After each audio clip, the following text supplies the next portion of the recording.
Happy that we're back. Happy to be playing Grand Slam tennis again. Yeah, feeling pretty good. Had a little bit of an issue at the United Cup, but feeling better now and ready to get going. Questions, thanks. Yep. Jackson from Tennis Australia. What is your mindset going into the first Grand Slam of the year? Obviously, you made the semis last year. Yeah, what's your mindset going into the tournament? Yeah, I mean, look, I think everybody knows what I'm chasing. Everybody knows what my goal and my dreams are, right? It's to win. Number 2 in the world. I think, you know, going into Grand Slam as a world number 2, you have to have the mindset of I want to win the tournament, and that's how my mindset is. I definitely want to play my best tennis. I definitely want to, yeah, go as far and hopefully win the tournament. Any more English? Thank you. I'm sure you're aware that the coaching on the court now is definitely allowed. I was wondering, do you sometimes think about it during matches, like I need to ask something to my dad? And have you ever experienced a match overturned by coaching? Overturned? No, and I was in the beginning. I was not a big fan of that rule because I always thought that tennis is an individual sport where you kind of have to figure things out on your own in a way. So that was always something that I believed in. But I mean, I thought coaching is allowed for last year already, and the year. I don't know when they changed it, the year before or something like that. So in my mind, coaching has been allowed for multiple years now. Of course, it's different now. They're sitting courtside. They have the iPad and they have the stats on the screen. So that's a big difference, I think. But we'll see how it goes. I'm sure that there's going to be coaches who will coach more. I'm sure there's going to be more quiet coaches. But yeah, I mean, I like it personally because there was always like, well, are we allowed to coach? Are we not allowed to coach? I think it's very clear now. You are definitely allowed to coach. You're allowed to use stats. You're allowed to use all the data that you get. And if tennis is going towards that way, then it should go that way to 100%. And that's what it did. Thank you. Can I just ask, at the United Cup, there was a lot of talk about a handshake, and we get these at the end of matches between players. And can I just ask what that's like at the end of a tough match, either that you've won or you've lost, and you've got to go and shake the hand of someone who, you know, it might have been tense with? What's that like as a player? I didn't have a bad handshake in the United Cup. With you, sorry. Oh, no, with me, okay. Yeah, I was like, something I forgot already. I mean, I think, to be honest, on the ATP Tour, especially after tough matches, and if everything was right in the matches, there's always like a handshake, kind of a hug almost, especially if you get along well with the person.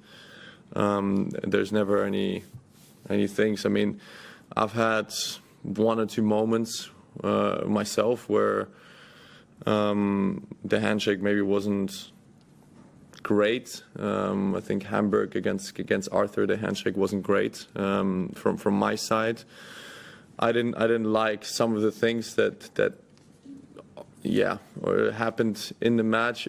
So everybody thought it was the underarm serve or something like that. It wasn't the underarm serve. It was more checking off the marks and you know, really doubting me as a sportsman, like as a fairness. So that was kind of a moment, but also in the end, I realized that it was kind of more my mistake that the handshake happened like that. But I don't know what situation you're talking about. I don't know. You're talking about Collins and Swiatek, maybe. Yeah, ask them. I don't know. I don't know what their issue is between each other, to be honest.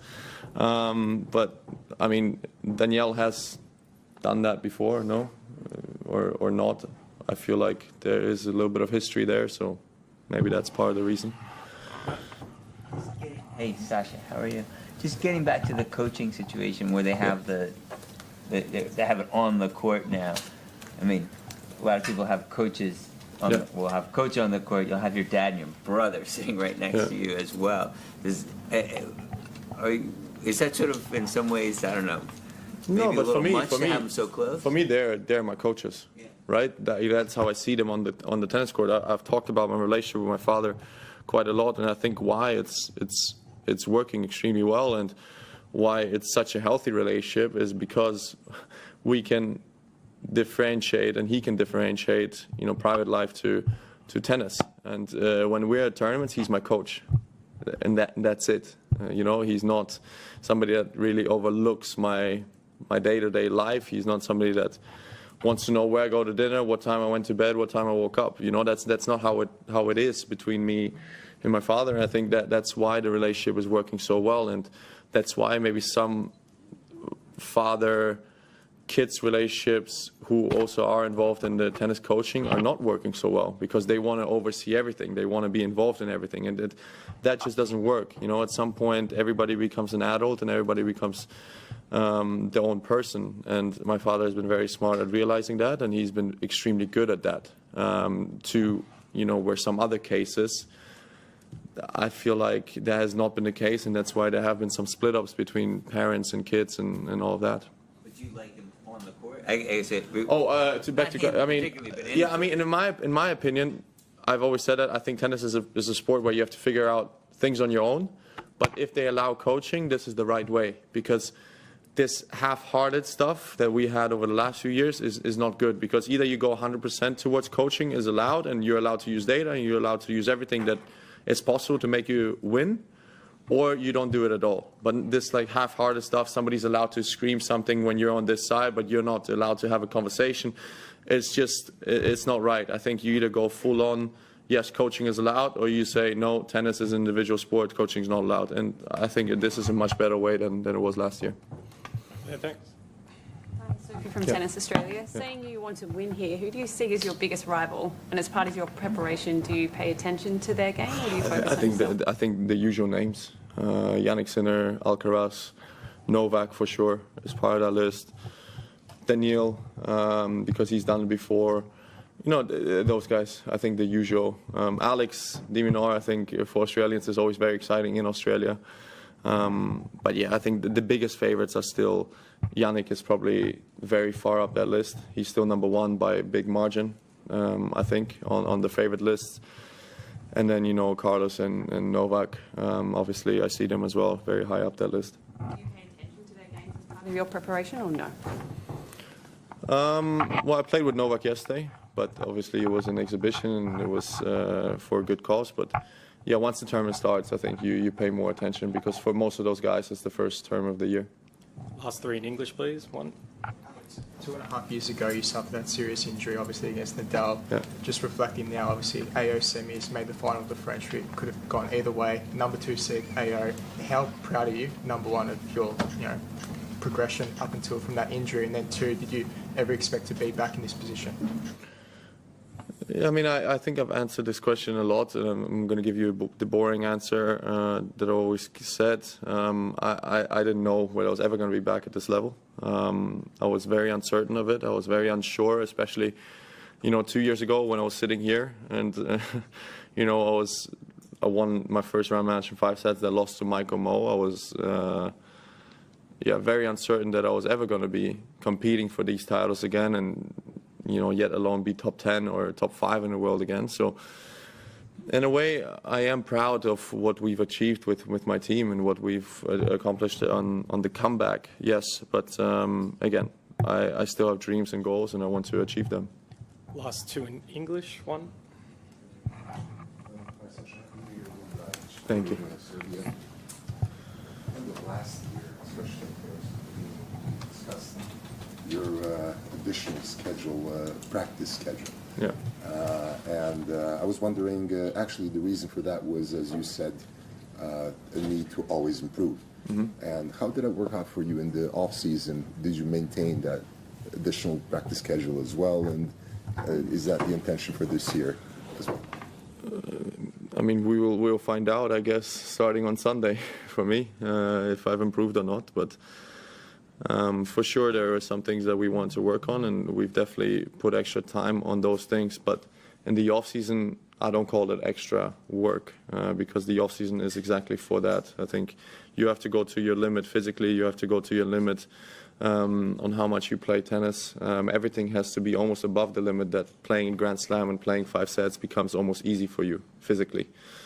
And yeah, I definitely feel like I did that this offseason. Last one in English, Howard. So just a quick follow-up on what you were saying earlier about your father and the boundaries. Is that something you ever discussed with him, or you had to say, hey, this is where I draw a line, or did it kind of happen? No, my father is an extremely smart person, and I'm very thankful for that.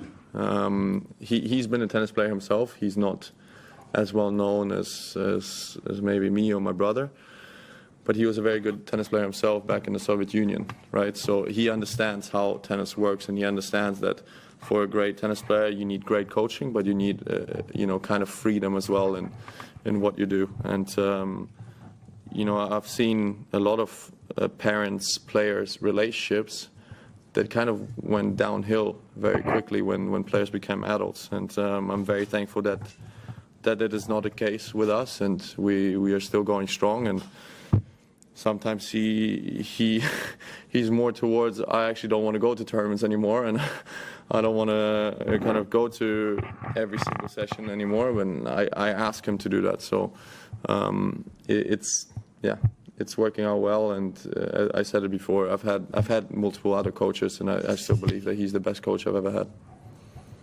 Thank you, everyone. Yeah, thank you. Do Question, please. No. Yes. Only if you put on sports clothes. What do you think?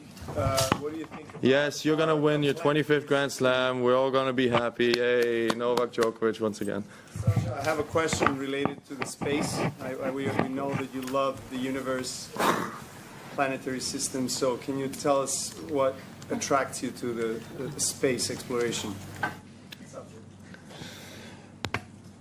Trying to figure out the unknown. Is that a good answer? Trying to figure out the unknown. We believe that we know stuff, but actually we know very little. And learning with the process of... Do you think that the answer of winning a Grand Slam lies in space? I think the answer of winning a Grand Slam is you letting me win one.